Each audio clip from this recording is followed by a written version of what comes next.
What's popping? What's dropping? This your boy live and direct and absolute full effect out the 832. Y'all already know how Jimmy J Smooth do. I'm live and direct in full effect. I'm live and direct in full effect with my boy out the 662. Y'all already know how he do. What we gonna be talking about today, brother?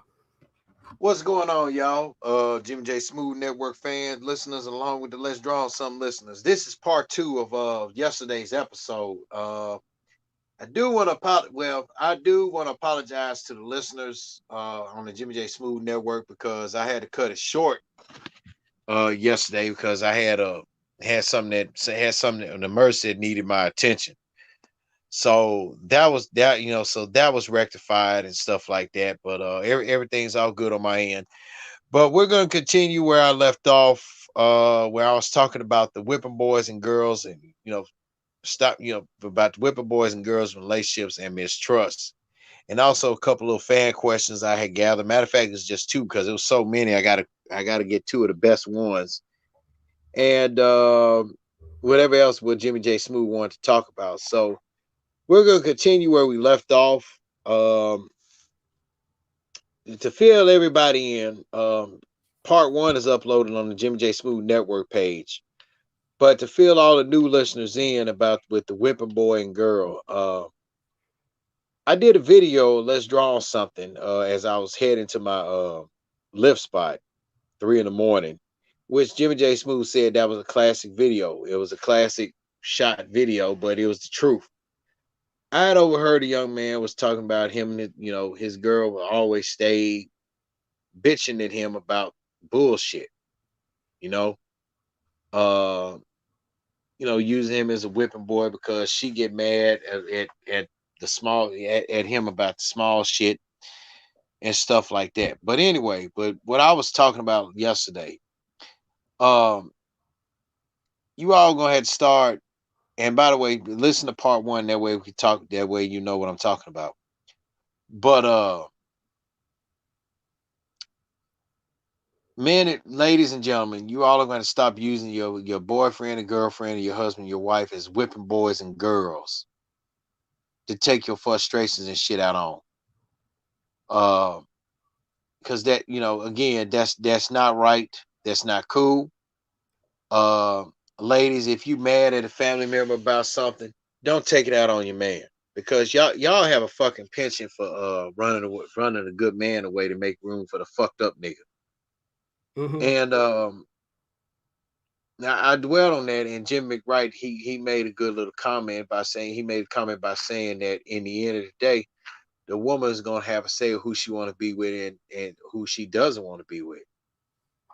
You know, and honestly, I find that fucked up because when you think back, when listening back at what my boy Jimmy J said, women always want to have the final say on any motherfucking thing. They can be with a fuck boy that's out fucking every chick on the block and he can't do no wrong by her. Even though that she knows he's fucking every chick on the block. But again, if you got to use your husband, boyfriend, or your wife, your wife or girlfriend as a whipping boy, as a whipping girl, whipping boy, your ass don't need to be with them. Exactly. You don't need to be fucking with them because you mad at some goddamn body. That's why and be honest with you, that's why most of that's why all of us are fucking toxic. Yep. I done dealt with a lot. I done dealt with a lot of toxic ass people, man. That little they know it or not. You know, no, not a shot at you, Jimmy. You could be Mhm. toxic. I could be toxic, but you know what? The whole fucking world is toxic. Yeah, that's true. You know, but just because you having issues with your baby daddy, ex husband, or your baby mama and your ex wife, hey, keep that shit between you and them. Don't put it out on us. And also, don't say that, we don't, ladies, let me tell you something. Don't say that we don't fucking listen to everything and be nonchalant about a lot of shit. You don't know our fucking mind. Yeah. Yeah. You don't know our fucking mind. You know, I can be, you know, I was told one point I don't fucking listen to what everybody does. You know, you don't know what to, you know, in more respectful ways than one. This person don't know what the fuck I do. Like they could be telling me something that they can assume I don't listen. I say, oh, I listen real clear. And be want to quick cut you off. And you know, women, you gotta stop. And let me tell you, women, something. Y'all ass is gonna have to stop being fucking stupid. Agreed. Let me emphasize that stupid word. Y'all asses, all ages, y'all women, 18 and up. Y'all asses gonna have to stop being fucking stupid. Stupid. Hell, women, To borrow a quote from wait a minute, to borrow a quote from Randy Orton, even though he's a wrestler I don't like. Stupid. The way he says stupid, it applies. I wish I could get an audio gif for that shit. The way he says it, you're stupid. Stop acting stupid. I agree. Shit. Totally. If you my age, you want to act fucking damn stupid, you know, so be it. You know, hell. Or Jimmy's age and heart. Well. Matter of fact, for the record, if you act stupid with Jimmy, bless your heart and buy yourself something for Christmas. Exactly. And the same rule applies with me. You want to fucking act stupid with me because you in your feelings about a lot of shit. You know, bless your heart and go buy yourself something for Christmas. I ain't got time to be acting stupid with a lot of folks, man. For real. I don't need, you know, I really don't need to be told, you know, and you know, really don't need to be told that I need to be a man in certain situations and stuff like that. And really, man, let me tell you something. These women these day and days, as a buddy of mine told me, women are just like cats. Mm-hmm. They give no fucks about your feelings, and they really need their space. So basically, you know, in a sense of the word, cats ain't nothing but hoes. I'm not calling all the women hoes. When you think about it, cats ain't nothing but hoes. Why do you think they end up leaving when they leaving the house where they getting taken care of and everything, and coming back pregnant? Come on now. Yeah. You know, but you know, again, to touch upon that subject, man, you know, hey, if you got to use your wife girlfriend, husband, boyfriend as a whipping boy, your ass don't need to be fucking with them. Period. Point blank. And also, if you got to go resort to lengths talking about some running a check on somebody, as far as like phone numbers and shit go and shit like that. You know, let me tell you something. I said this on a Facebook Live video, and several people agreed. I'm not saying names.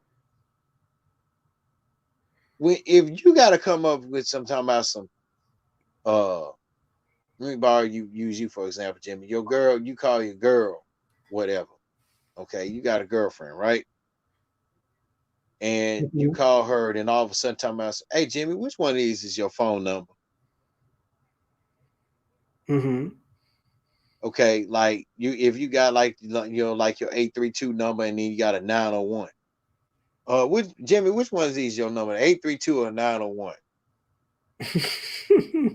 And you tell her the 832, and she busts out and say, yeah, well, yeah, I gotta put a spy on you then.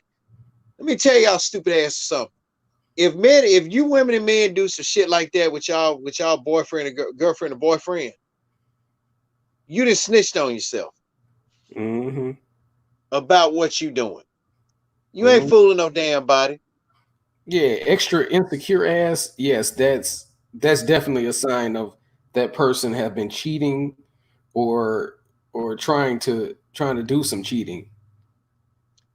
You know what I'm saying? So yeah, I totally agree with that. Totally agree with that, man.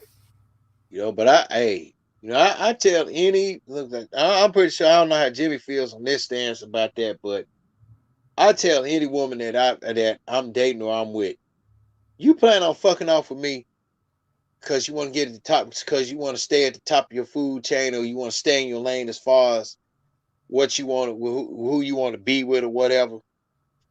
Just go. You know, just do what you do. I ain't gonna give a fuck about you. I wouldn't care if you died, and you got shot in the head or got ran over by a car. You know, just go ahead and do what you do. As sad as it is, cheaters, in the world they supposed to say cheaters never prosper, but the fucked up part about it is they really do.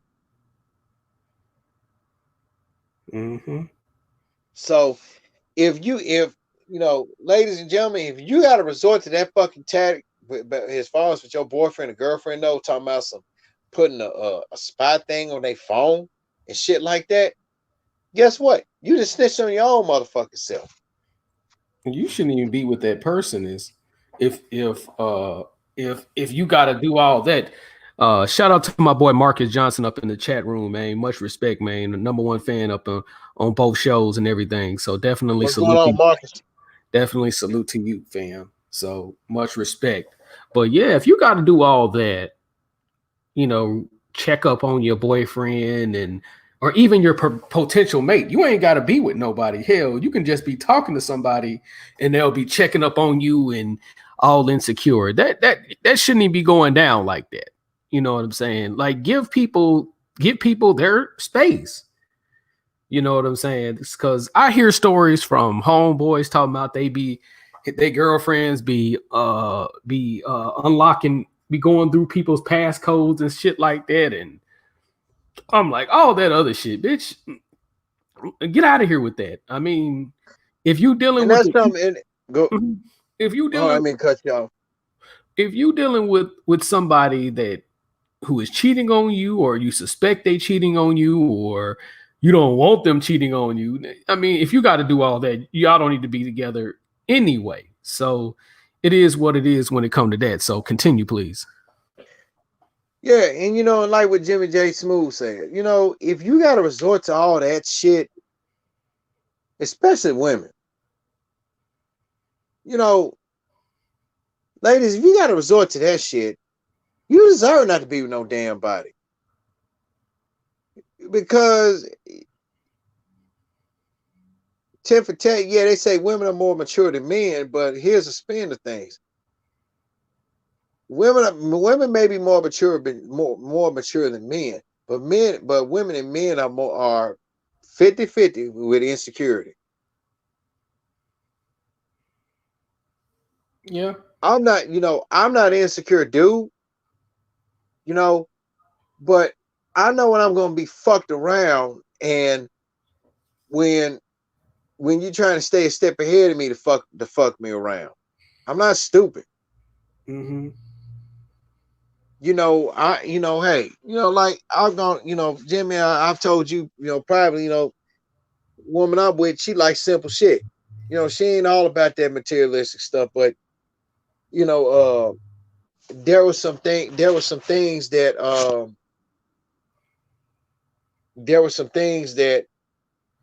she later admitted to me that I didn't like what she did, not to me. Like for one, basically being a slave. And I'm just gonna go ahead and say it.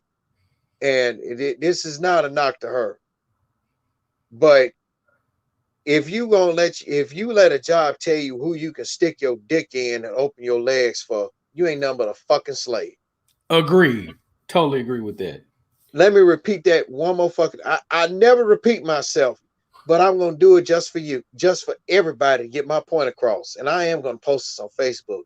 If no matter what job you working at, I don't give a damn if you work for the Phillips for the Phillips 76 gas station, or Amoco, which is back open, the red, white, and blue.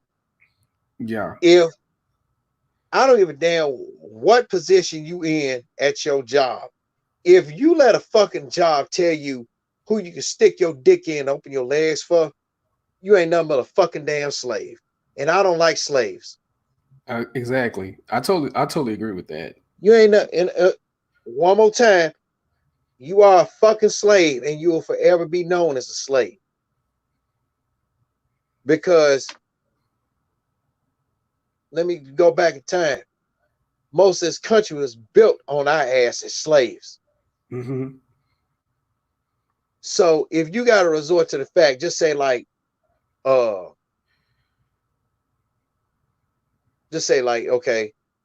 Jimmy got a female boss that like him. Okay, but Jimmy, you're an $18 hour employee. She's a salary employee. If she like you, you're gonna do what you're gonna do. Yeah. I'm not gonna let no fuck. I'm not, yeah, true enough in the military, and really, and Jimmy, I did say I think episode 42, we're gonna do Let's Draw on Something. You're gonna take over that show in regards with the military, before you depart, before your farewell show. Right. That job where we were at and the military did have something in common. Now let me tell people this, that, hit this and there, because I'm gonna dwell on that on Craig's time in the military. The military don't want you to have any outside children, which means if Jimmy joined the military right now and he has a child outside the military, he's not that child's parent no more, which is fucked up.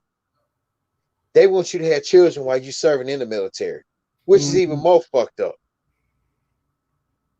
I don't like that rule. Not a one bit.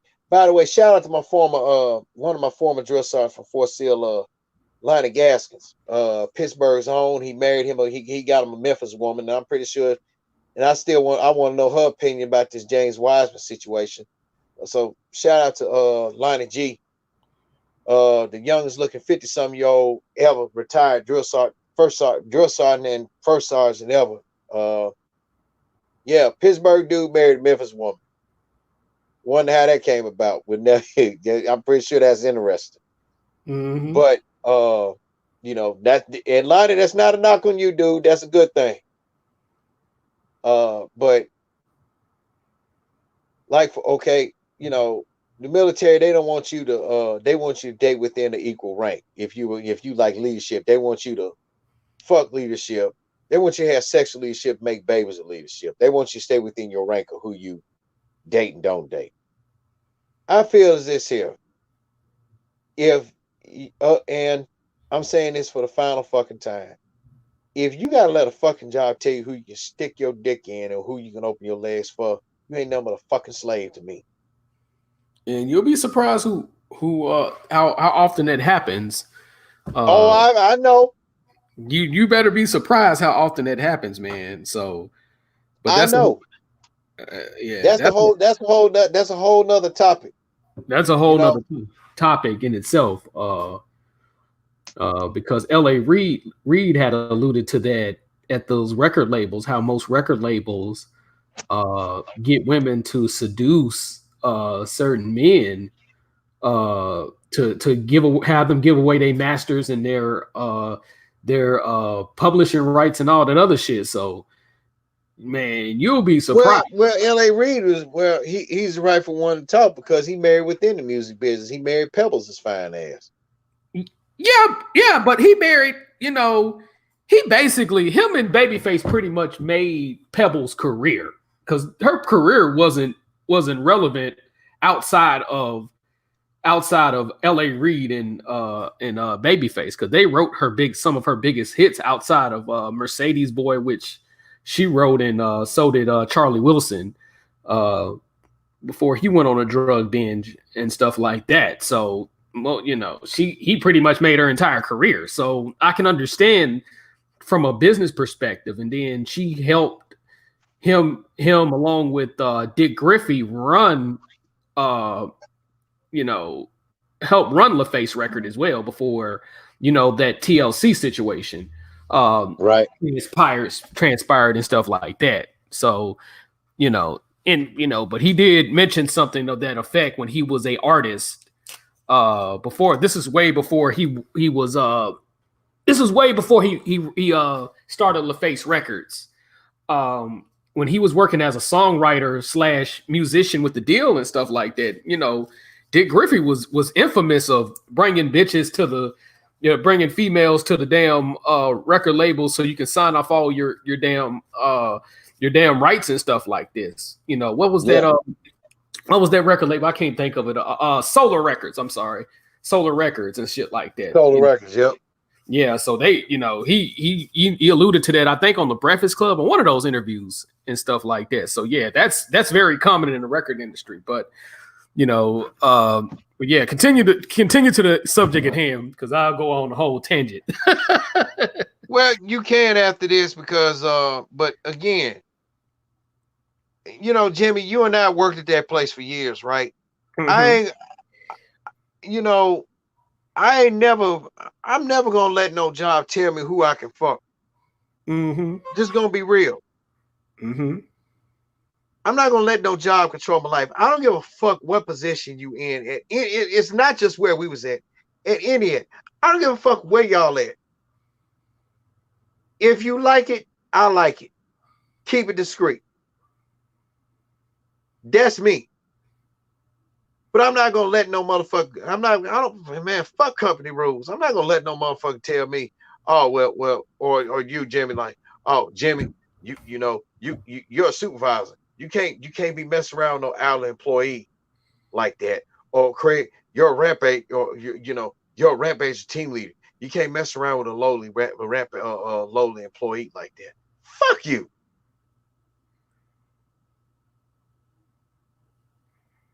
Yep, totally agree with that. Shit, totally agree with that. And like you said, hey, I know one. I'm not gonna say his name. I know one person out there that's in leadership that messed around and married a woman that worked in an hourly position. Mm-hmm. I knew plenty of them. And they're specifically on night side. They were specifically on night side. I'm not gonna say no names, but because I'm protecting them because of legal repercussions and reasons. Because I have respect for them. Yeah. And to be honest with you, Jimmy, there's more to the story on that because since I'm on the phone and since I'm doing this live stream on my end on my phone, since I don't have my laptop, I'll text you about it. I'll hit you up through text messages about who that person is. You know, but if you all and also to you young ones, let me tell you something. And this apply to y'all too. Don't let no job tell you who you can and can't screw. Yeah. But in the spirit of things, CYA, cover your ass and shit about to hit the fan. Exactly. And also, I say it's best not to date on the job. Bad business. You know, because FedEx does have a policy about people dating on the job. But the thing is, I don't recommend it personally. Now, it's a lot of people I knew that dated at FedEx that was on the job, but a lot of times they worked, FedEx is so spread out, especially the hub, you can kind of get away with it to a certain degree because you got different workstations. So you literally got to drive 5 minutes to get to the next workstation and shit like that. So it's you can kind of get away with it, but again, I don't suggest it. I would not suggest it. Because I've seen shit hits the fan when people think they spouse cheating. I've seen a couple on more than one occasion. How shit can hit the fan as well. So I don't even suggest it. I've seen that plenty of times, bro. Yeah, and I've seen it plenty of times. And another thing, dating at that job, man. Listen to me and Jimmy McWright. That's bad business. I've always said that my favorite movie, and I recommend you young people I even had a couple young guys watch this movie. One young guy told me he had to watch it twice. He said because it was good to him. Casino. Yep.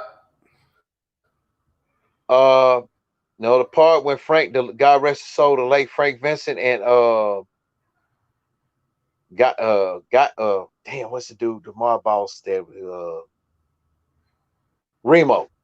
When Remo and Frank Vincent had that little meet, and when Remo asked Frankie, he said, Frankie, yo, little guy, he will be messing around with the Jew's wife with. Because if he is, it's not good. It's bad for business.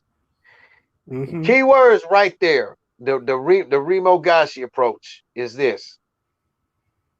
If you dating at the job, that's bad for business, and that's not fucking good. Don't do it. It's highly not recommended.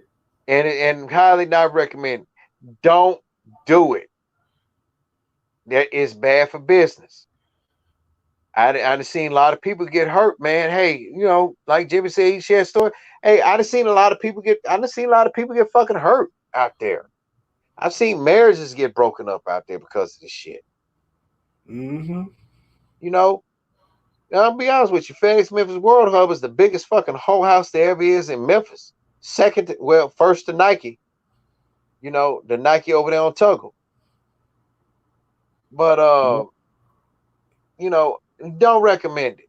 We don't recommend it. Yeah, we're going off on the side, but look, we telling you, listen, we telling y'all ass or something y'all should already fucking know. Yeah, common sense. You know, let me tell you something.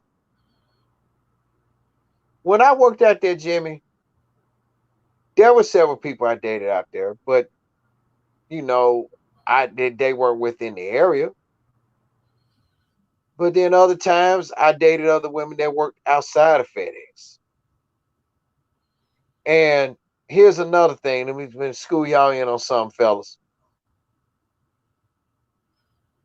If you have a woman that's outside, and for the record, I resented my late father, God rest his soul, for introducing my mom to that fucking type of business too. And I did tell him that, and the response to that was, that's you. You know, it was more when his way of saying that's you was like, man, fuck you. She tell his own son, you know, fuck you. You know, but fellas, let me tell you something. If your coworkers invite y'all to a gathering or whatever, respectfully decline. Okay, I'm gonna tell you why. Respectfully decline it, because if you bring your woman there. There was a scene in Any Given Sunday that applies, okay? With Layla Rashawn's character, because she played Jamie Foxx's girlfriend. You know, all the players with the wives and their parties, because they was over at Lawrence Taylor's house. And Jimmy, if you know this scene, because all the football wives and everything, they didn't make Layla Rashawn feel welcome with her being outside.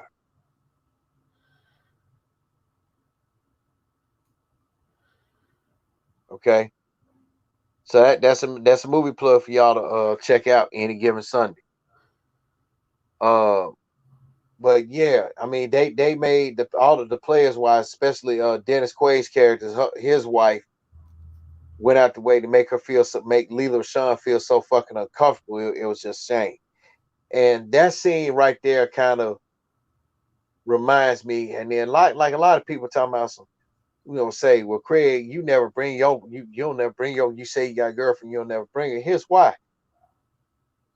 She don't want to, sometimes she don't want to be out in the public like that.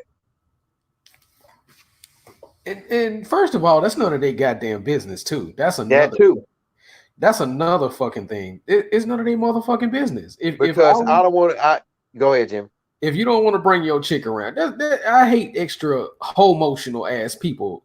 You know, dude. If I don't want to bring around, sometimes the best thing to do, man, is like don't have your chick in the public like that, man. And if you don't want to have her out there like that, that's totally fine. People need to stay And you out of know, and I grown folks' and you business. know, But continue. and you know, I mean, cause I told you my girl said that she's pretty private. She don't want like pictures and stuff. I take of her. I showed them my friends stuff like that. I introduced to a couple of friends and everything. And but I don't post my biz on social media like that. Me I neither. respect I respect her privacy like that. She said she cool about it with my friends and stuff like that, but like social media and everything, she ain't got time for that shit. I don't I don't blame her. I mean, you can't get mad with her about that because y'all don't see it on social media because and then another thing, uh now but then here's another thing, all of a sudden, just say like Jimmy, you got your girlfriend, all of a sudden she on Facebook, they see let's just say if I was at Oak Haven, you got your girlfriend, uh I see in the friend suggestions, uh Susie Q, baby, I love me some Jimmy McWright. One mutual friend, two mutual friends, Jimmy J. Smooth, Jimmy McWright. Then all of a sudden that significant other got fucking Facebook friends they don't even know a damn thing about. Yeah. That's why I see my lady say she like keep her shit private. You know, I don't post nothing on Facebook or anything like that. And again, Jamie, you saw Mm-hmm. the video of her. I told her, I did tell her earlier today on a compliment. I said, well, you were given the ultimate compliment on my podcast by my partner Jimmy. He said you don't look your age. He said you look like to be in your young 30s, Mm-hmm. which she does. But when I tell you how old she is, you couldn't believe it, you know? Mm-hmm. And she doesn't wear any fucking makeup at all. Why she need makeup? She is the makeup. Exactly. I even told her that. I even told her that. That made her smile, man. I'm like, I said, I told my partner Jimmy, I'm like, man, she don't need to wear no makeup because she is the makeup. Her natural beauty. That's why I love her. Mm-hmm. Sometimes natural Yeah. beauty is better, man. That's what I prefer, man. That's why I like them as dark as possible, man. You know what I'm saying? That's just me. You know what I'm saying? Yeah. Yeah. Like the one who I'm with now, man. I mean, I'm not gonna say a name. Ooh, that I feel she's you. the we both Libra. She's the anti. That's why I tell people she's the anti me. She fierce and strong as a motherfucker. We both strong as hell and we fierce as hell. Yeah, I You feel know, you.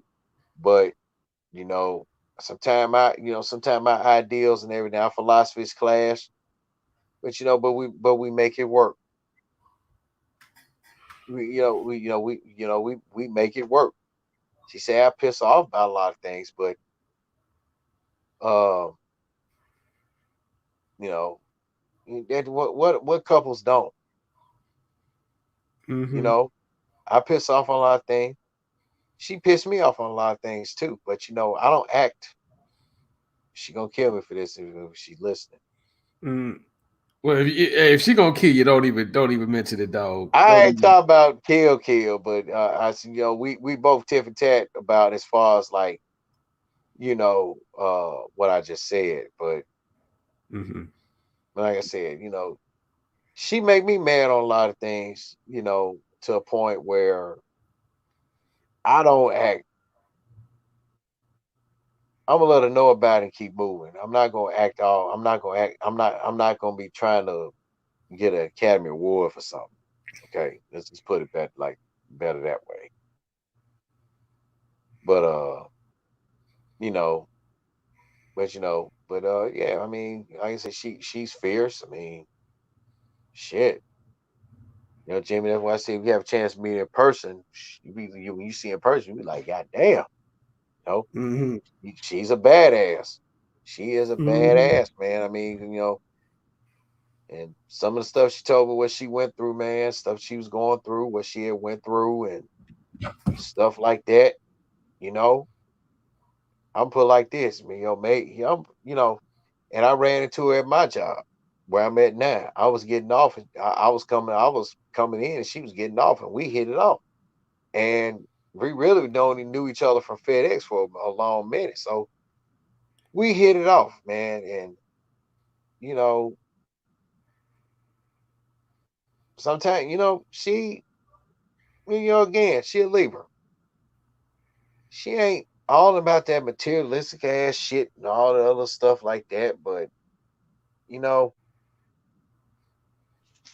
one dude said it best: if you get a woman that just wants the simplest shit in life, where you ain't got to take out for dinner, all she wants is a box of Little Caesars and some wings or some Captain JJ's or whatever, she's a keeper. Oh yeah. And she is. I mean, I'll admit live here on there. I'll admit live on there. Hey, I can be a charlatan sometimes, which is code for a quack. I can be a quack at times about a lot of things. But when it comes to nut cutting time and get down to business, man, and or whatever, I do it. A lot of people think that I don't listen to them. I do. A friend of mine said best. People really don't know you by as far as how you live when in regards if you listen to them when you listen. You let them assume, and my friend even said that I'm very bad about letting folks assume that I don't listen to them when I actually do. So, I mean, that's how I am. But back with the subject of, but like mistrust, man. I mean, y'all got to resort to that bullshit, running files and shit like that, and trying to track their phone, all this other shit. Let me tell you something. You snitching on your own self when you do that. Point blank. If you got to resort to that shit, you don't need to be with nobody. If you got to use your girlfriend or boyfriend as whipping boys, you don't need to be with nobody. I'll go one further. I'll tell you who you need to be with. You need to be with a fucking therapist and seeking help. Exactly. Totally Because agree. something ain't coach up in your head and whatnot. And something ain't kosher with that head of y'all's. But my suggestion is, look, both of y'all, men and ladies and gentlemen, y'all gonna have to really get it together on y'all end. So, you got anything you like to add, Jimmy? Oh, we addressed everything as far as that is concerned. Okay, I gotta make a run. Gotta make a run of the Waterloo right quick. Fill them in on what you need to do. Well, yeah, it's a joint. Let's draw on something, Jimmy J. Smooth. Yeah, the co-host is telling the boss what to do on his show. Ain't this some shit? But I'll be back, man. Oh, it's all good, man. It's all good, man. And live and direct in full effect out the 832. Y'all already know how I do. With my boy out the 662, y'all already know how he do.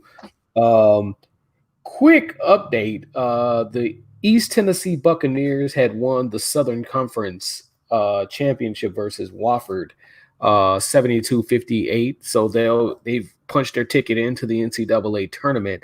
So congratulations to the East Tennessee Buccaneers. Hopefully they can make a little run in the NCAA tournament as they won their title. Let me see. I'm gonna look up some other stuff. Oh yeah, by the way, congratulations to the Shelby Metro Private School Division. I know I'm in Houston, but I do keep up with high school basketball all the way out here. Memphis high school basketball, that is, all the way from Houston. Congratulations to Tipton Roll Smart Girls. They completed a 32-1 season. Congratulations to Center Hill. Out of the Shelby Metro area up in Mississippi. They've won their second straight state title. and they've brought the state title to North Mississippi for the third year in a row, because Olive Branch won it with DJ Steffens, and DJ Steffens, they beat DJ Steffens senior led team last year. So congratulations to Center Hill for winning their second straight state title. You know what I'm saying? So look forward to them being a force to be reckoned with in North Mississippi. Also, I want to congratulate the Lausanne basketball team with Musa Cisse. Musa Cisse had a tournament MVP performance, 15 points, 12 rebounds, and almost 10 block shots. He, at some point in the game, it was looking like he was going to break Stevie Hammer's record for block shots in the state championship game. But it just so happens he didn't make it there. So, you know what I'm saying? The still was an effective guy, 6'10", guy out of originally out of I want to say Senegal, but came to New York City and is in Memphis now and is a top level recruit. And believe it or not, he could be the next for a lot of recruiters are saying he could be the next James Wiseman out of Memphis. And also congratulations to the coach for Lausanne Christian Academy. Let me go to John Varlas's page, because I think he's won his third state title since taking over the position prior to the previous. I know that's Lausanne's fourth state title, so I want to be for certain. Hold on. Give me a second, John Varlas.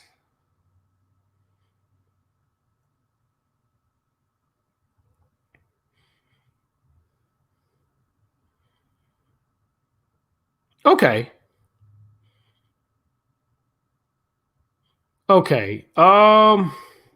Congratulations to Booker T. Washington as well. They will be headed back to the state championship game.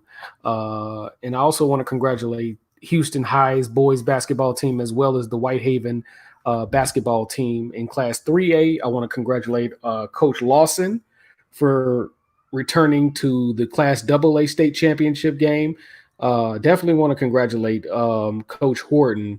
After retiring, basically, I want to say he retired for like 7 years, and he was like, shit, I'm going to come teach them boys how Memphis basketball is played. So I want to congratulate, I definitely want to congratulate Coach Horton for just coming out of the armchair and winning the state title. I mean, not winning the state title, but going to the state championship game. So definitely congratulations to Coach Horton. And I'm scrolling down and look for the head coach's name for Lausanne, so I want to make sure I'm accurate. So hold on, give me a second. Marvis Davis. I'm sorry, that's his name, Marvis Davis of Lausanne. Congratulations to him for winning his third state title as a head coach at Lausanne. So, shout out to him as well. It's an interesting basketball out of the Shelby Metro.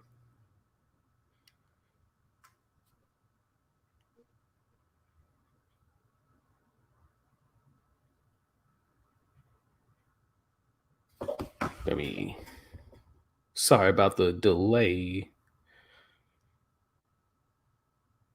What's going on in college basketball? All right, bro, I'm back, man. Yeah, so I pretty much gave my congratulations to the private school division this week. Lausanne had won their fourth state title out of Memphis, so definitely congratulations. And congratulations for Briarcrest for having a good season. They lost a nail biter versus Knoxville Catholic, but hell, they was going up against two big ass Africans from Knoxville Catholic. So, I can understand why they had the problems that they had. But, again, congratulations to Briarcrest for having a good season. And I also mentioned Whitehaven will be back in the state tournament game for the fourth straight year. They'll be in the state tournament for the fourth straight year, because Coach Horton, Fred Horton, had got up off the couch and took them to the state tournament, man. And they're the favorite to win the Class 3A state title. Wooddale is the favorite to win the Class 2A state title, and I think BTW is the favorite to win the what the hell happened? What's going on, man?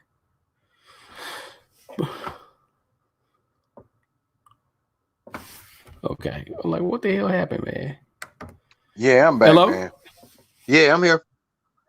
Okay, but Wooddale is the favorite to win the Class 2A state title.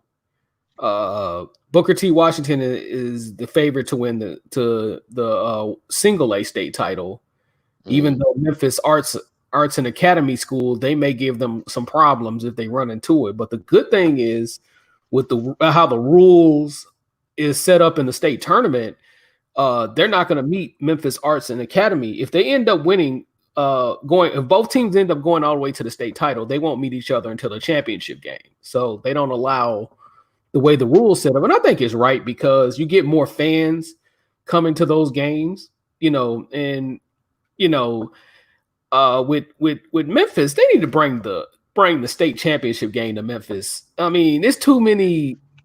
They would make so much money in Memphis, bro. I mean, They don't give a shit. Yeah, they keep on having us travel all the way to fucking Murfreesboro. Man, who wants to play in that bunk ass facility, man? They need to bring that shit to the FedEx Forum or fix up the Coliseum if they ain't imploded that motherfucker and put the state championship game in that motherfucker. So true. But congratulations to Whitehaven. Houston High School have made the state tournament for like the second time in their history.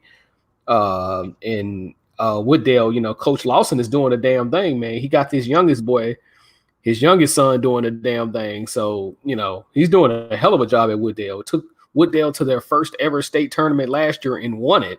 So it's a strong possibility Wooddale may win it again now that Mitchell had got put out the playoffs. So they may have an open road because Mitchell gave Wooddale all types of fits during the regular season. So congratulations to the Memphis Metro, Shelby Metro basketball, and look forward to them doing a damn thing in Shelby Metro basketball. And also mentioned East Tennessee had punched their ticket to the NCAA tournament by winning the Southern Conference versus Wofford. You know what I'm saying? So, March Madness is finna be mad. So it is what it is, man. So what you want to talk about, brother? Well, matter of fact, speaking of March Madness, since our Carolina Tar Heels Jim McWright screwed the pooch this year, I just hope that your other team, the Mark Few and the Pride of Gonzaga, can win it all. Because they're gonna be in the West. I got a feeling they're gonna win it all, but we're gonna talk about them on another show. It depends on who they playing in the tournament, because anybody at this point could fuck around and win. You got Dayton could give people problems. You got shit. What's that other team? San Diego State, if they don't keep on pissing on themselves, they could give people problems. Hell, Baylor, if Baylor stay pissing on themselves. If Baylor don't piss on Scott Drew, Baylor gonna stay pissing on themselves, of course. Scott Drew coaching. Yeah, I mean, he's a hit or miss coach. That's the thing. If he got talent, if he's able to get people to go to that expensive ass, bunk ass school up in Waco, Texas, you know what I'm saying? Waco, Texas. That's what it is. That's a crazy ass city. Waco. I call it Wacko, goddamn it. It's whack. It's whack as fuck. It ain't shit out there. It's a bunk ass. It's an overpriced ass goddamn school up in Texas, man. Town. Yeah, it's an overpriced ass school, man. But you can go to Rice University for the shit that they charge for that bullshit that bunk ass school, but nevertheless, man, he's doing a good job outside of the pissing contest where Baylor has pissed on themselves a couple of times. He's done a good job at Baylor, but you know what I'm saying? He gonna have to bring it tournament time, and with Kansas could come out if Bill Selfish don't be on that selfish bullshit, but we never know with Bill Selfish, and with Kentucky. It could be another. it could be another year where Auburn and Kentucky meet in the SEC championship game, or at least meet in the semifinals, depending on how they do the bracket. Because Auburn went undefeated at home this year, and people ain't talking too much about Auburn. If Auburn makes the Final Four, they're going to have, unless they play Georgia Tech, which I think is a long shot to get in the tournament, or the University of Georgia, they virtually going to have a home court advantage over practically everybody. Or unless one of them Atlanta schools get there, and I think that's a long shot, but they have a good chance with what the team that they recruited, the incoming recruiting class they have, in the dribble drive system that Bruce Pearl run at Auburn. They have a chance to get to the Final Four. You know what I'm saying, this year, and that's going to be like if they're not playing one of the neighboring schools to Atlanta, they're going to have a home court advantage easily. That's like a hell of a home court advantage they're going to have. Because Auburn ain't nothing but a drive away from Atlanta. So, True. You know what I'm saying? So, shit, But we'll see what's going to happen in the NCAA tournament, man. The team that has disappointed me the most was the Memphis Tigers. Because Memphis Tigers... Oh, my God. They had one job to do, and that was to not take bad losses.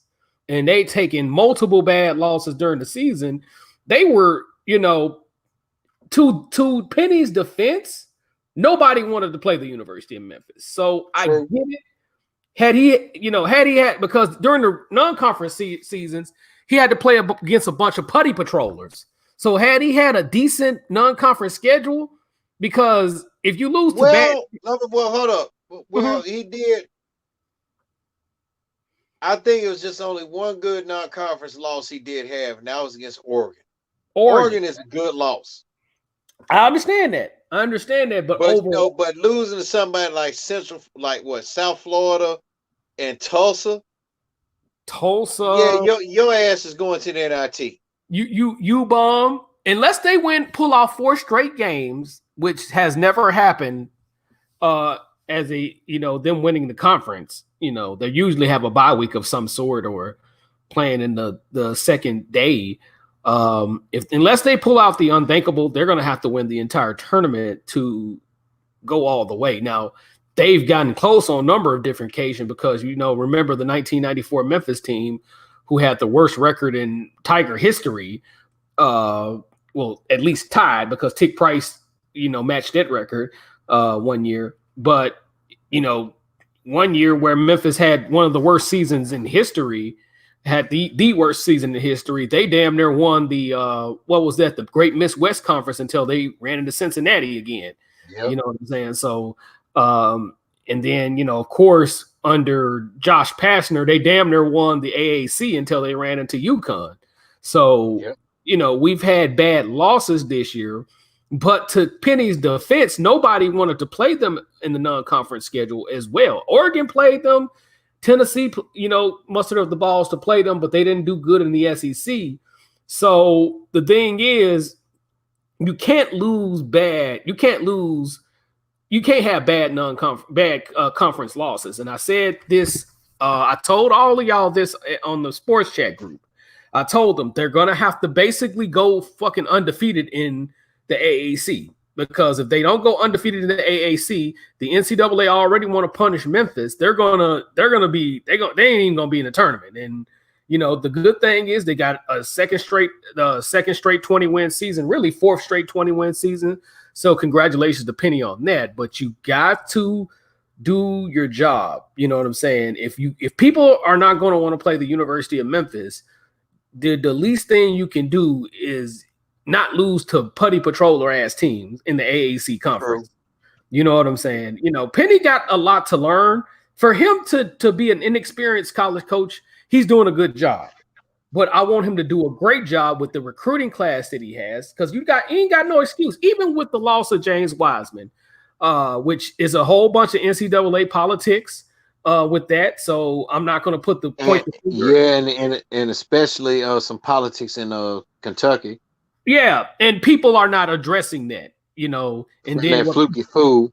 Yeah, and what's pissing me off is, USA Today, which is owned by, Commercial Appeal, which is owned by USA Today, It used to be owned by Howard Scripps or Scripps Howard, however the fuck you pronounce that motherfucker. You got a whole bunch of biased ass commentary. They need to run those motherfuckers out on the rail talking about it's all Memphis' fault because they're getting investigated. Get your bunk ass by law reading ass up. Whoever posted that on the commercialappeal.com, you motherfuckers need to get ran out of Memphis. You know what I'm saying? For saying that bunk ass shit. You know what I'm saying? Because if you understand the bylaws, there was no wrongdoing committed. Penny Hardaway is not a fucking booster. He donated that money as a 501c3. He's never paid the coach. He's never raised money for John Calipari or any of the latter coaches. So that makes you a fucking booster. The money that he gave to the University of Memphis was through a 501c3. That's what people are not talking about. That's what people are not talking about. But all this nigga shit politics that ESPN and biased ass commercial appeal US/USA Today want to talk about, get the fuck out of here and update your fucking facts, you stupid motherfuckers. Update your fucking facts and stop popping your goddamn gums like you know every goddamn thing. Stupid motherfuckers. You know what I'm saying? So, nevertheless, man, I still believe in Penny because Penny is in a learning process. But next year, Memphis got to at least get to the tournament. That's one thing that he gonna have to recruit real strong to keep that Mr. Fluky fool himself from trying to dry snitch on him again. So yeah, and not just that, hopefully he can get a better non-conference schedule, incoming non-conference schedule, so he doesn't have to win as many games in the conference. You know what I'm saying? Because Cincinnati's always gonna play a tough schedule. UConn won't be there no more, so we ain't got to worry about they bunk asses no more.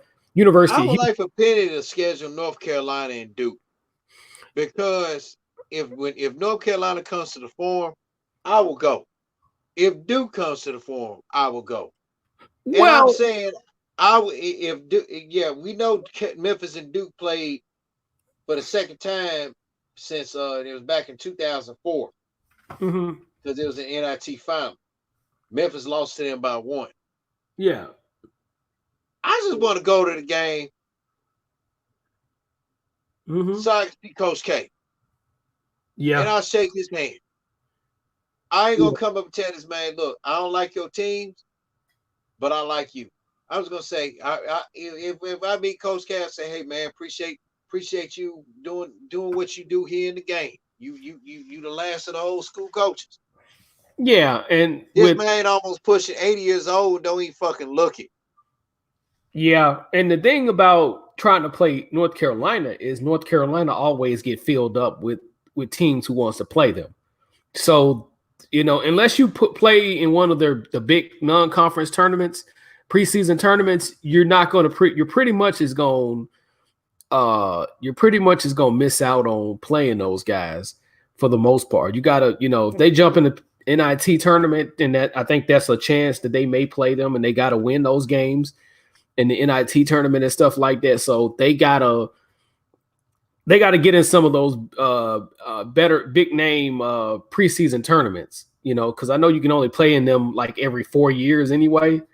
So that's the disadvantage of playing North Carolina. Everybody wants to play North Carolina. So if you don't jump on the ball first, now teams like Kentucky, you may be able to. The problem is Cal don't want to play Memphis. That was the problem. That's a major problem. You know, I know that for a fact. That ain't even speculation. Cal just don't want to play Memphis. You know, for various reasons. Tennessee, you know, you'll be able to play them, but the problem with Tennessee is when you least expect, pisses on themselves. But the good thing is Memphis playing Auburn. Yeah, the good thing about being in the AAC is they got that SEC AAC challenge. So you're going to be at some point you're going to play Kentucky, Florida, or one of those guys when they're doing good, because like the SEC have been down this year.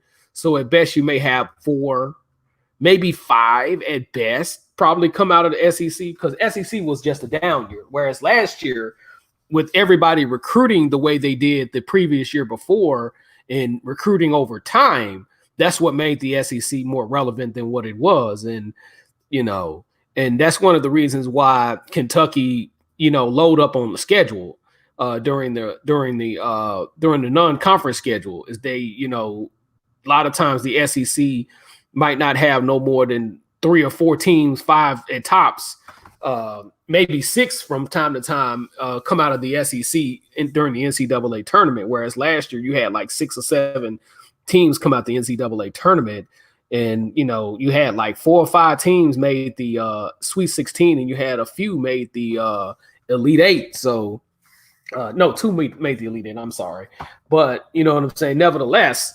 the SEC is a hit or miss major conference in terms of basketball. You know what I'm saying? So it is what it is when it comes to that, man. Oh, no, most doubt. All right, man. I know you got a little subject you want to talk about. We got a couple fan questions, man. Are you ready, McWright? Talk some shit to me. All right. Christopher Foote wants to know, what do the Miami Hurricanes need to do to restore their status as a college football powerhouse? Get the fuck out of the ACC.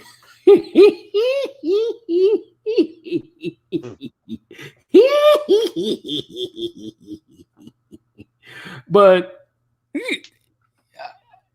the biggest mistake Miami did was going to the ACC, because what they did is they strengthened the ACC. So that was one of the biggest weaknesses that they have. I don't know what to tell y'all, because if you can't become a powerhouse with the 4 quarterbacks you have, top level quarterbacks, USA, GoArmy.com All-American quarterbacks, dude. I can't tell you shit, bro. I can't help you. We running the football operation. Yeah, I don't know what to tell you. Because even with Miami, University of Miami being a private school, which they have a 36% acceptance rate, you can still bring in top level recruiting classes, unlike their old rival Notre Dame. So Miami just need to, first of all, y'all need to change y'all fucking play calling. That's first and foremost. You made there is no excuse for it to have 3 goddamn quarterbacks at the level that they are. Because I'm not going to put that on the quarterbacks, because the quarterbacks did everything they could. A lot of guys is dropping footballs and shit like that. If you got wide receivers with butterfingers that can't catch a cold butt naked in the middle of Greenland, you need to get their ass off the field and get somebody that want to play Miami youth football. The basketball team more relevant than that football team. But anyway, you need to have better play calling. That's first and foremost. And get some better defensive players, and kind of beef up your non-conference schedule to a certain degree. Stop relying on the Florida State game all the time. Stop playing for the Florida State and Virginia Tech game only, because that's the problem with goddamn Miami. Miami always played the season for Virginia Tech in Florida State, and forget about all the other teams in the ACC, like Clemson, which they could probably upset if they get their act together. So right now, with the recruiting class that have came in the last 2 years for Manny Diaz, he has no excuse to at least compete in the top 4, top 5 of the ACC. Right.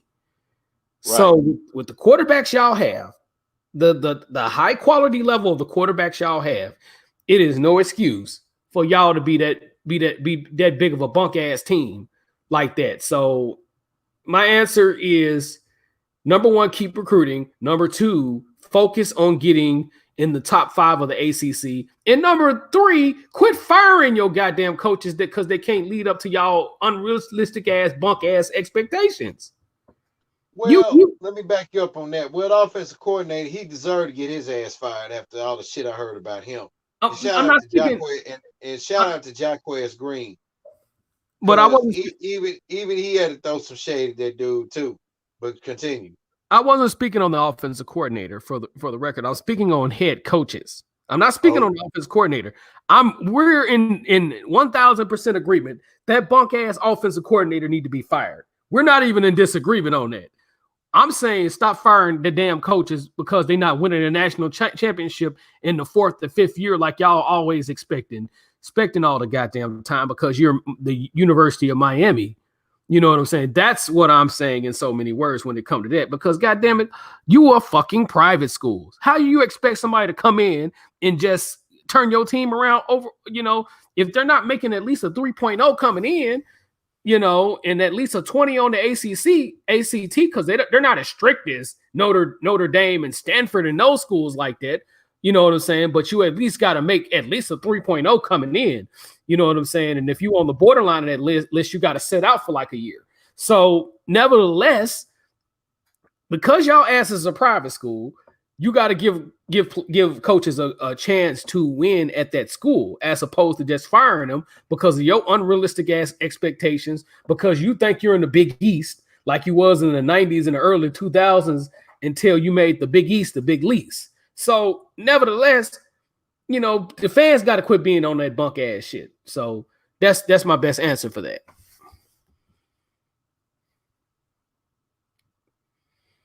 Are you there, Craig? Yep, I'm here. Okay. Yeah, I was listening, but one thing I think really what the one thing that Miami needs to do to restore their status, like you said, they need to recruit better. Manny Diaz needs to fucking recruit better, and also Manny Diaz needs to coach better. He need, you know, I tweeted you on something that Miami's planning on running a no huddle offense this year and for this season, and I said I believe it when I see it. They got a lot of work. They got a lot of work they got to do. And if they can't, and if Diaz can't get the job done with Ed Reed running shit, he don't need to be coaching. Okay. So, I mean, shit. Miami has a lot of work to do if they want to return back to college football, being a football powerhouse. They got a lot of damn work they got to do. Yeah. And the second question is last. It's from Jim.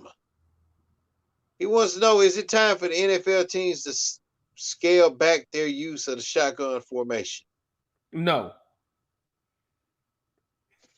Agreed. You a damn fool if you come up with that idea, because at least the shotgun gives you somewhat of enough time to not get sacked in a certain situation. If your quarterback has mobility, that gives him more than enough time. Whereas he's going under center, that makes your quarterback more vulnerable to sacks, especially if he's a pocket passer or any quarterback for that matter. So no, that's a hell no, hell fucking no. Agreed. And really, shotgun offense has been introduced since the days of Tom Landry, because he created it. So no, I don't think they need to scale back though. I think they need to scale back on a whole bunch of other shit, but scaling back on the use of the I formation, that's like you trying to persuade the NFL to scale. I mean, the I formation, shotgun formation. That's like you trying to tell the NFL, hey, we got some coworkers, y'all need to scale down this on this 6 o'clock time, you know, or whatever. I don't think they need to scale it back some, but you know, they need to scale, but you know, they need to scale back on a lot of things like the bullshit ass rules and stuff like that. They need to scale back on that. But as far as like you ask from a fan's perspective, like, hey, I heard you got an air dryer you want to get rid of, air dryer, air dryer that you want to get rid of. I heard you got want me to crutch chopper Albert and then big boot him out of the ring so he won't do this and that. I'm talking wrestling, you know. But you know, no, they shouldn't scale back on the use of the shotgun. But in the span of things, Jimmy, it's a lot of teams now that have scaled back on the use of the I formation.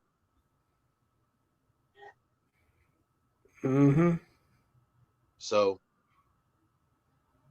Yeah, I bust out an old wrestling analogy. I'm sorry people don't understand that, Oh yeah, it's all good, bro. It's all good. but yeah, but it is what it is. My opinion, they shouldn't hang it up.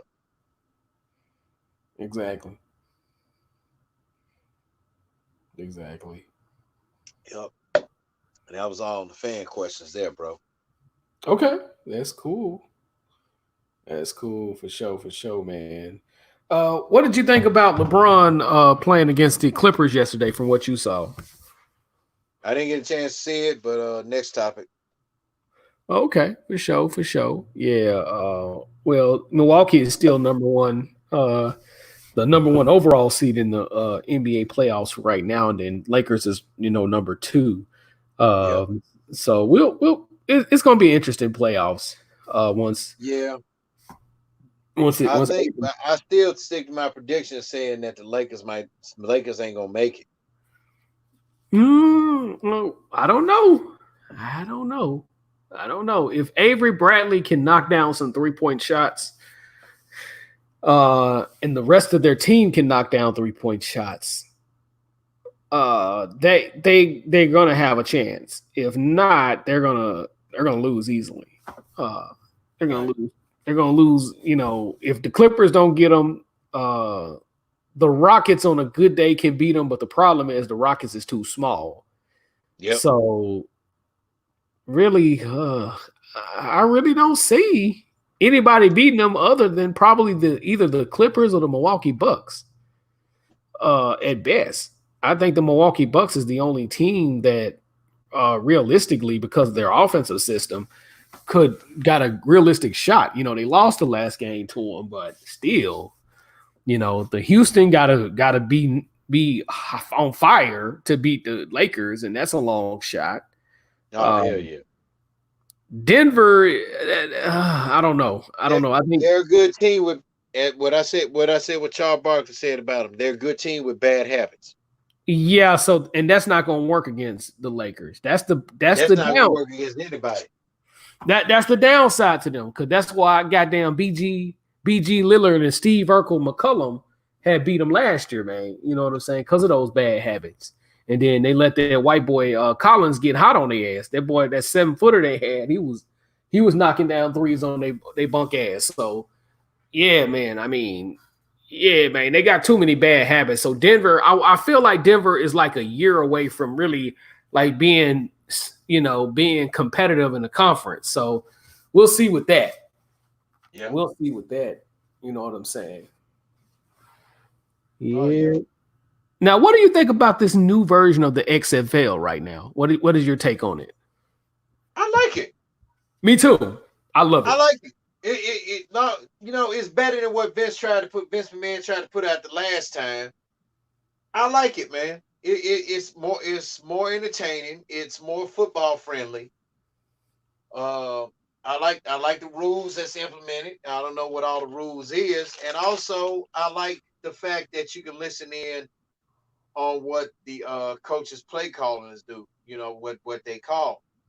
I be catching a lot of stuff, and then like I talk to guys, coaches on Twitter, like shout out to Jacquez Green, shout out to Coach Singleton, uh, aka Slade 248 on Twitter, and a whole bunch of other guys about what they be calling. Man, you get to learn a lot of shit. Like Jim Zorn. I mean, Jim Zorn is calling the West Coast version of the Chris Peterson offense Mm-hmm. with a lot of shifting in motion. Mm-hmm. I mean, I like it. I mean, again, it's better than uh what came out at first. It's way You know, better because they use the great college quarterbacks to upstart their league.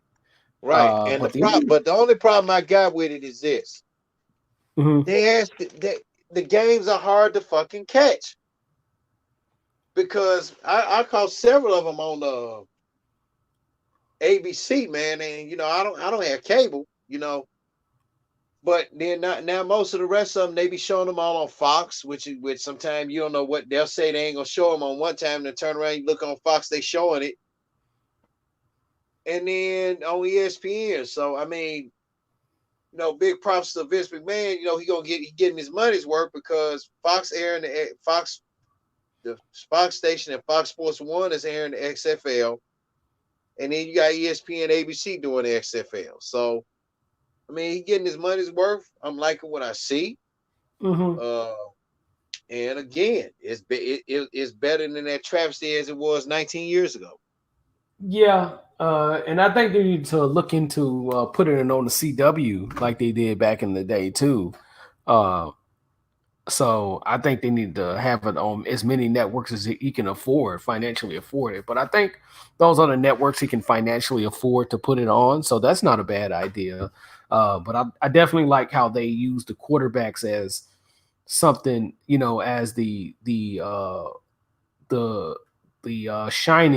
shining star of the league. So I think they're going to last a little bit longer if there is no financial backlash that we may not know about. Because at first we thought the football league that came out last year, we thought they was going to do pretty good, but they didn't have enough capital to keep it going, and people were left at the airports and stuff like that, which was very fucked up. So we're going to see what how everything turns out for Vince McMahon this time with the XFL.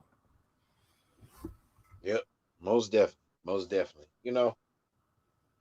And like I said, and something. Don't be surprised. The NFL as Drew Pearson, who I think should have been in the Hall of Fame this year with the NFL. The NFL is a Me Too league. It's a copycat league. So don't be surprised if they borrow some of the XFL rules. Mm-hmm. Yeah. Yeah, I love the rules. The rules is on point. So, I'm not even disputing that. I think they're doing better and I think they can last. Right. Uh, And far. Vince McMahon is he's a pro and a college football fan. Yeah. And then Cause he probably, what's his name? Bruce Pritchard said about him. He said sometimes he said on Saturdays when he's off, he said you better not bother him watching when he's watching the football game. He's catching up on shit with yeah, football. and not only that, they said if they last this time, they're gonna start recruiting out of high school, which that'll be very interesting. Yeah. And of course he said that the last time that he had the XFL and they It didn't exposed. it didn't last. So but we'll see what's up with it, man. I mean, that'd be interesting to give people an opportunity, because he gonna say he gonna start them off. I like to start and pace. They don't be expecting like big time contracts. You know, if he started high school off like with the minimum wage salary between 25 to 50,000, so be it. I Yeah. mean, I'll give Vince McMahon my props to him on that shit. If he do that. Yeah. Yes, So sir. yeah, I'm digging that XFL, man, and everything. But about the LeBron thing, I didn't mean to cut it off like that. I got tired of hearing about LeBron, dude. I heard about all through the morning when the job had ESPN on. Like, damn. Yeah, for sure, for sure. For sure, for sure. Yep. Yes, sir. Well, man, But man, but well, I ain't yeah, got nothing to add, brother. But me neither. Me neither, brother. So let me go ahead and plug a couple of my shows right quick, man. In case if anybody didn't see my video, episode 40 of Let's Draw on Something will be all about Kobe Bryant. Jimmy J and I, we're gonna do our thorough research, whether it's Wikipedia or what he researched in his end. We're gonna do our little tribute to Kobe Bryant. And I said it yet on yesterday's part one. Shout out to to the Texas Rattlesnake himself, Stone Cold Steve Austin, because from one legend to another, he gave one of the best tributes there ever was on his show, just verbal, and some of the things he said, and I'm gonna share that to y'all I'm gonna share that to you, Jimmy, on the sports chat. But that would be episode 40. Episode 41. Jimmy J and I will break down the NCAA tournament bracket and how we rate the college basketball season so far.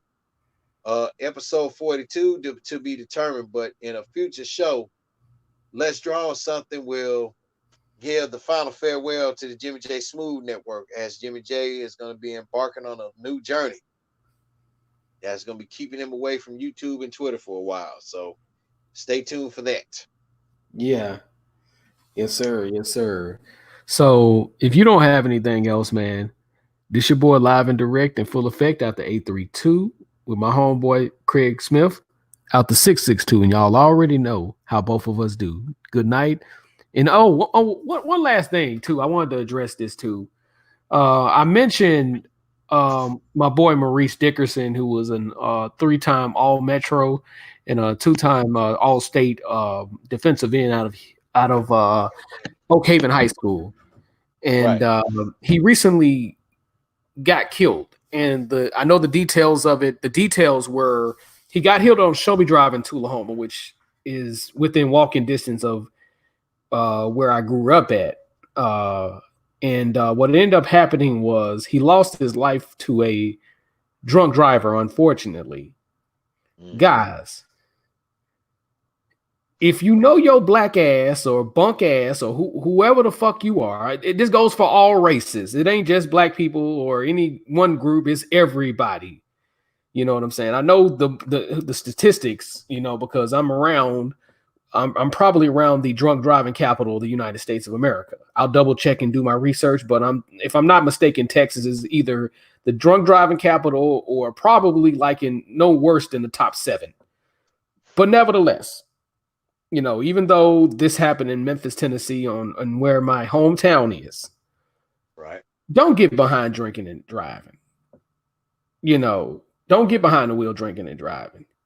Especially if your bunk ass know you're buzzed, because you know what happened was it was on Channel 3. I didn't realize, you know, this was he got killed and it was reported on Channel 3, and the guy was arrested for vehicular homicide as well as drunk driving. So he's gonna do some time. Whoever this guy is, you know, they showed his mug shot and everything. Whoever did this is gonna do some time. Vehicular homicide, from my understanding of the law, it carries at least 20, 25 years from what I understand of the law. I could be wrong about that. I'll do my thorough research. But if your ass is drunk, don't get behind the fucking wheel. Matter of fact, for me, this is me personally. If I have alcohol in my system, I'm raising my hand and saying, I'm not drinking. I'm not driving behind this wheel with any kind of alcohol in my system. And I could be fine as day. I could be coherent. If I feel like if I drink anything, I'm not gonna get behind that wheel, period. And I've had, you know, people, you know, tell me, man, you want to drive, man? And they know I didn't, you know, chug some Coronas, you know what I'm saying, and chug some Budweiser and Bud Lights. They know I didn't chug some alcohol. I don't get behind the wheel because, number one, I'm gonna have too much to lose pretty soon, and we're gonna talk about it on my farewell show. But nevertheless, if I put any kind of alcohol in my system, I ain't fucking with that wheel, and you shouldn't either.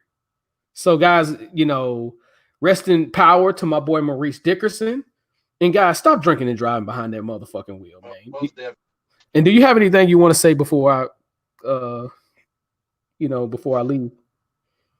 Only one thing, ladies and gentlemen, Jimmy McWright, don't know if y'all caught it earlier. Will be part 1 if you caught it. But look, don't force yourselves into a relationship with somebody. Let it come natural, because that is considered rape. Exactly. So, and people be wondering, like, well, how is that considered? Man, how that considered rape? Jimmy, give them your reason as to why you say that.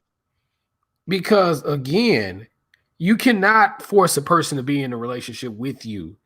If the woman if the woman is not cooperative or make the first move, either or, shit, it's basically rape at that point.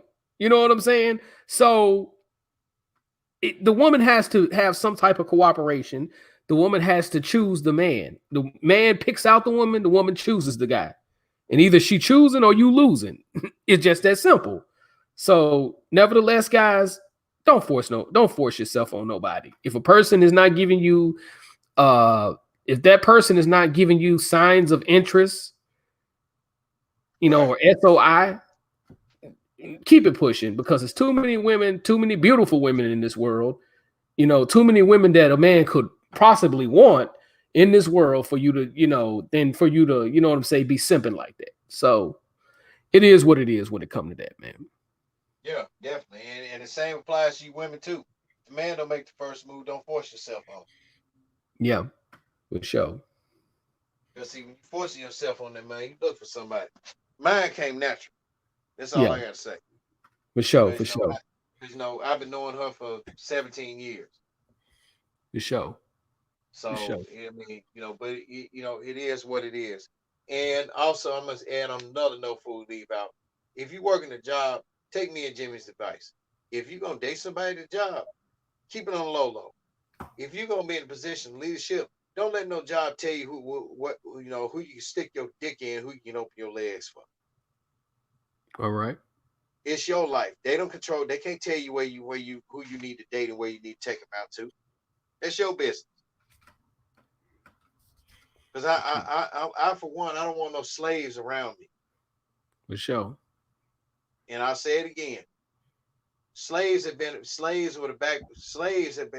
the backbones of the state that built this country. Exactly. But to have corporate slaves and let them tell you, oh, I was in a position of leadership, so I had to do what I had to do. No, the fuck you didn't. You're a slave.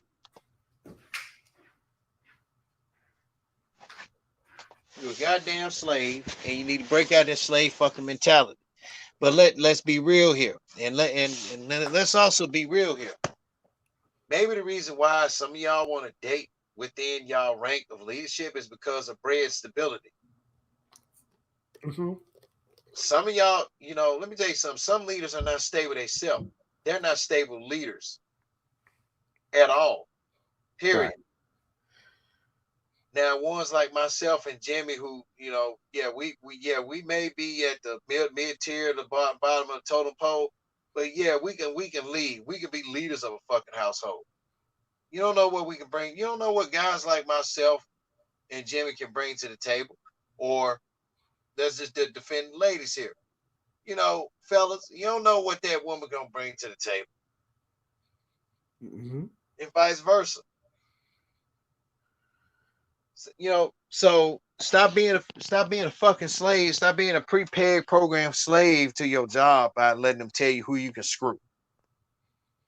Yeah, you're supposed to be your own woman. You're supposed to be your own man.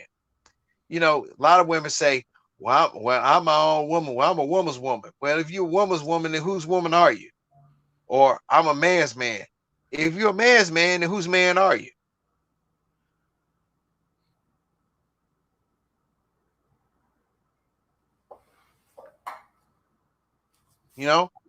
So as a closing note, don't be no slave to a lot of shit. Period. For sure. But again, man, if you don't have anything else, man, this your boy, live and direct in full effect out the 832 with my boy out the 662. And y'all already know how both of us do. Good night, and y'all have a blessed one. Peace out. Good night, y'all, and the pleasure has been all yours.